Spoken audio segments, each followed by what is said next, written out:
Hello friends, आज की video में हम देखेंगे इंडियन ज्योग्राफी के 60 इम्पोर्टेंट क्वेश्चन जो पहले पहले पेपर क्वेश्चनों में भी आए हुए हैं और आगे भी क्वेश्चन बहुत ही इम्पोर्टेंट है। तो दोस्तों, आज का पहला क्वेश्चन है प्राचीन भारतीय भौगोलिक मान्यता के अनुसार भारतवर्ष किस द्वीप का अंग है? किस द्वीप का अंग है? तो दोस्तों, इसका आंसर क्या होगा? जम्मू द्वीप का। इसका आंसर क्या हो जाएगा? जम्मू द्वीप का। अगला क्वेश्चन है, सर्वप्रथम इंडिया शब्द का प्रयोग भारत के लिए किस भाषा में किया गया? तो इसका आंसर हो जाएगा ग्रीक भाषा में।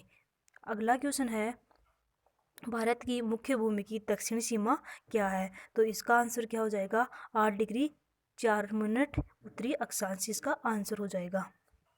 अगला क्वेश्चन है, भारतीय मानक समय आधारित है। तो दोस्तों, भारतीय मानक समय 82.5 डिग्री पूर्वी देशांतर पर आधारित है।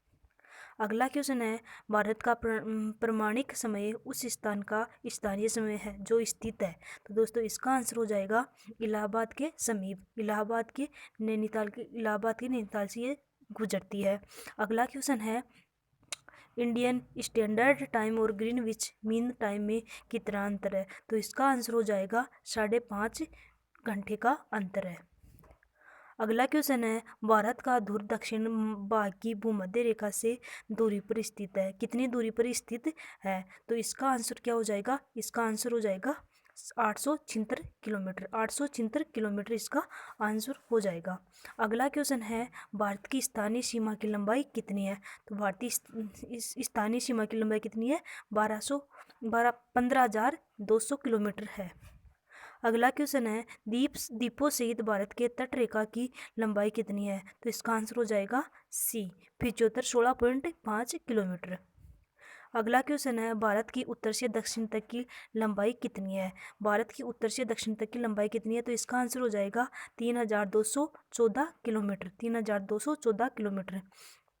अगला क्वेश्चन है, भारत की पूर्व से पश्चिम तक की लंबाई कितनी है? भारत की पूर्व से पश्चिम तक की लंबाई कितनी है? 2,933 किलोमीटर। 233 किलोमीटर।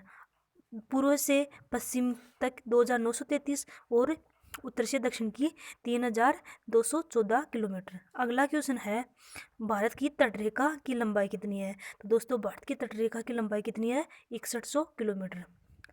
अगला क्वेश्चन है, भारत का क्षेत्रफल विश्व के कुल क्षेत्रफल का कितना प्रतिशत है? तो इसका आंसर हो जाएगा 2.4%।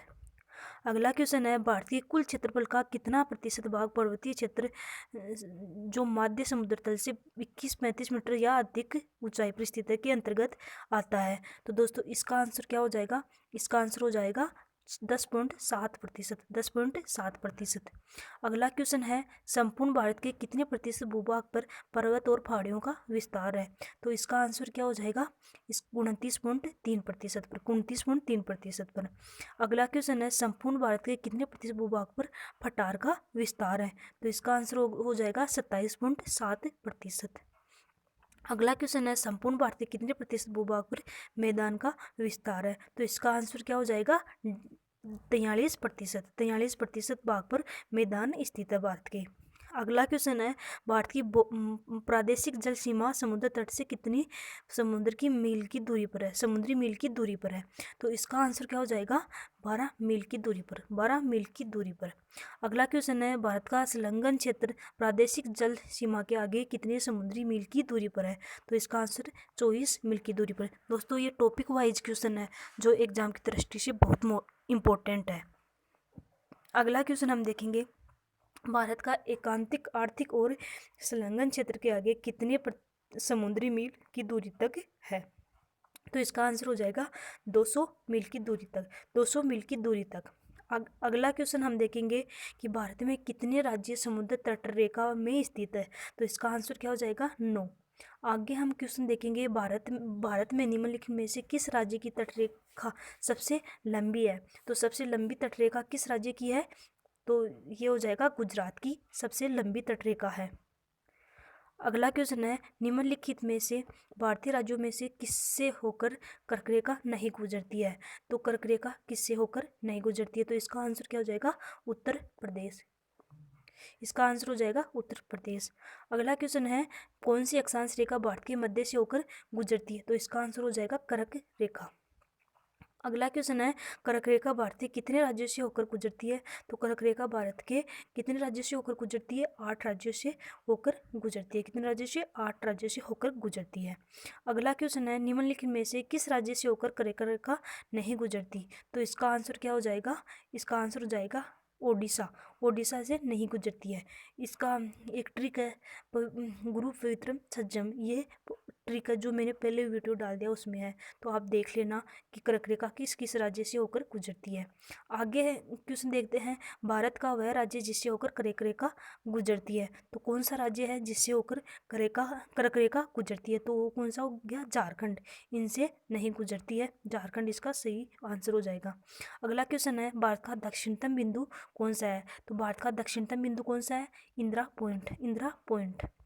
अगला क्वेश्चन है, भारत की दक्षिण में सबसे दूरस्थ स्थल कौन सा है? सबसे दूरस्थ स्थल कौन सा है? तो इंदिरा पॉइंट इसका आंसर हो जाएगा। अगला क्वेश्चन है, इंदिरा पॉइंट का अन्य नाम क्या है? इंदिरा पॉइंट का अन्य नाम हम क्या है? तो ये सभी इसका अन्य नाम है। पार्सन पॉइंट, लाइचिंग, पिग्मेलियन पॉइंट, ये सभी इसके अन्य नाम है। इसका आंसर डी हो जाएगा।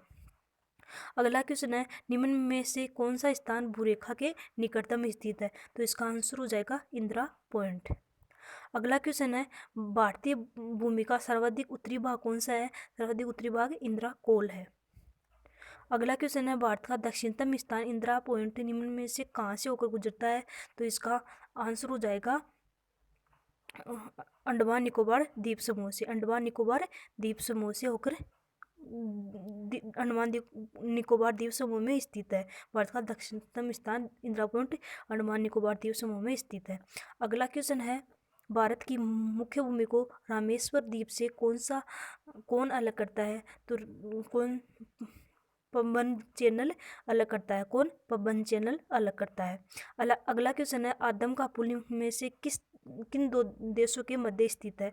किन दो देशों के मध्य स्थित है? तो इसका आंसर हो जाएगा भारत और श्रीलंका के बीच में स्थित है।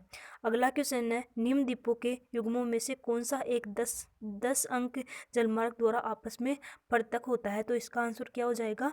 अंडमान और Nicobar. 10 degree channel, 10 degree channel से अंडमान और निकोबार अलग होता है। अगला क्वेश्चन है, दक्कन पास किसके बीच स्थित है? दक्कन पास किनके बीच में स्थित है? दक्षिणी अंडमान और छोटा अंडमान के बीच में स्थित है। अगला क्वेश्चन है, दीव एक द्वीप है, वो किस तट पर स्थित है? दीव एक द्वीप है जो किस तट पर स्थित है? वो गुजरात के तट पर स्थित है। अगला क्वेश्चन है, श्रीलंका को भारत से अलग कौन करता है? श्रीलंका को भारत से पाक जल संधि अलग करती है। अगला क्वेश्चन है, भारत और चीन के बीच में बनने वाली सीमा रेखा कौन सी है? मैकमोहन रेखा। मैकमोहन रेखा है। अगला क्वेश्चन हम देखेंगे कि भारत और पाकिस्तान के बीच अंतर्राष्ट्रीय सीमा किसके द्वारा सीमांकित की गई है? तो इसका आंसर क्या हो जाएगा? Radcliffe line. Radcliffe line. अगला क्वेश्चन है, भारत के सुदूर पूर्व में कौन सा देश भारत के साथ सर्वाधिक लंबी अंतर्राष्ट्रीय सीमा बनाता है? तो इसका आंसर हो जाएगा म्यांमार। म्यांमार इसका आंसर हो जाएगा। अगला क्वेश्चन है, भारत तथा चीन के बीच सीमा निर्धारित करने वाली मैकमोहन रेखा निम्न में से किस प्रदेश के उत्तरी सीमा पर खींची गई है? तो इसका आंसर हो जाएगा अरुणाचल प्रदेश। अरुणाचल प्रदेश। अगला क्वेश्चन है, निम्नलिखित में से किस देश के साथ भारत की अंतर्राष्ट्रीय सीमा नहीं लगती है? तो इसका आंसर क्या हो जाएगा? पाकिस्तान से लगती है। पाकिस्तान से लगती है, बांग्लादेश से लगती है, भूटान से लगती है, लेकिन श्रीलंका से नहीं लगती है। अगला क्वेश्चन है, निम्न में से कौन सा देश भारतीय उपमहाद्वीप के अंतर्गत शामिल नहीं है? तो इसका आंसर क्या हो जाएगा? श्रीलंका। पाकिस्तान, नेपाल और ये बांग्लादेश है, लेकिन श्रीलंका नहीं है। अगला क्वेश्चन है, निम्नलिखित में से किस भारतीय राज्य की समुद्र तटीय सीमा सबसे छोटी है? तो इसका आंसर क्या हो जाएगा? गोवा की। इनकी ज़्यादा है लेकिन गोवा की सबसे छोटी है। अगला क्वेश्चन है, भारत की सबसे लंबी अंतर्राष्ट्रीय सीमा किस देश से जुड़ती है? तो सबसे लंबी सीमा बांग्लादेश से लगती है। सबसे लंबी सीमा बांग्लादेश से 4139 किलोमीटर के में बांग्लादेश की सबसे लंबी सीमा लगती है। अगला क्वेश्चन है, सबसे छोटी स्थलीय सीमा भारत की किस देश के साथ लगती है? तो इसका आंसर क्या हो जाएगा? भूटान के साथ सबसे छोटी सीमा लगती है। अगला क्वेश्चन है, भारत को निम्नलिखित भौगोलिक भौतिक प्रदेशों में विभाजित किया जाता है। लेकिन किन किन भौतिक प्रदेशों में विभाजित किया जाता है? तो इसका आंसर क्या हो जाएगा? इसका आंसर उत्तरी पर्वतीय मैदान, उत्तरी पर्वतीय प्रदेश, वर्ध मैदान, दक्षिण प्रायद्वीपीय प्रदेश और सागर तटीय में, ये इसका आंसर हो जाएगा। अगला क्वेश्चन है कि भारत का कौन सा भू आकृतिक विभाग प्राचीनतम है? तो कौन सा भू प्रायद्वीपीय सबसे प्राचीन है? अगला क्वेश्चन है गारो खासी जयंतिया पहाड़ियाँ संरचना तथा उत्पत्ति की दृष्टि से निम्नलिखित में से किसका भाग है? तो इसका आंसर क्या हो जाएगा? पूर्वोत्तर पहाड़ी का, पूर्वोत्तर की पहाड़ी का भाग है। अगला क्वेश्चन है निम्नलिखित में से कौन सा तट पश्चिम तट का भाग नहीं है? तो इसका आंसर क्या हो जाएगा? कोरोमंडल तट। अगला क्वेश्चन है भारत का पूर्वी समुद्री तट किस नाम से जाना जाता है? तो इसका आंसर क्या हो जाएगा? कोरोमंडल तट। अगला क्वेश्चन है कोंकण तट कहाँ से कहाँ तक विस्तृत है?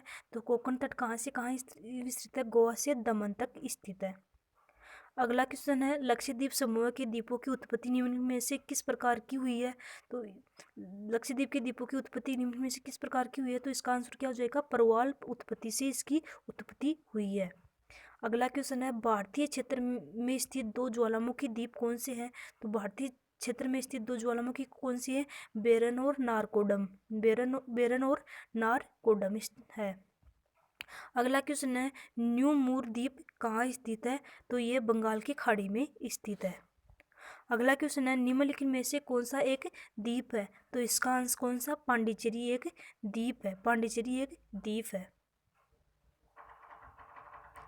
सॉरी, ये पूछा है कि निम्नलिखित में से कौन सा एक द्वीप है? तो इसका आंसर द्वीप आ जाएगा, द्वीप आ जाएगा। ये तो नहीं है, ये तो केंद्र शासित प्रदेश है। द्वीप इसका आंसर हो जाएगा, द्वीप इसका आंसर हो जाएगा। अगला क्वेश्चन हम देखेंगे स्वतंत्रता से पूर्व कौन सा भारतीय क्षेत्र काला पानी के नाम से जाना जाता था? तो इसका आंसर क्या हो जाएगा? इसका अंडमान निकोबार और द्वीप समूह इसका आंसर हो जाएगा। अगला क्वेश्चन है लक्षद्वीप समूह स्थित है। लक्षद्वीप कहाँ स्थित है? अरब सागर में स्थित है। कहाँ? अरब सागर में स्थित है। तो दोस्तों ये थे हमारे 60 इंपॉर्टेंट क्वेश्चन जो पिछले पेपरों में आए हुए हैं और आगे भी एग्जाम की दृष्टि से बहुत इंपॉर्टेंट है। तो दोस्तों वीडियो अच्छा लगा तो वीडियो को लाइक कर दीजिए, चैनल को सब्सक्राइब कर दीजिए और बेल आइकन को दबा दीजिए। Thank you.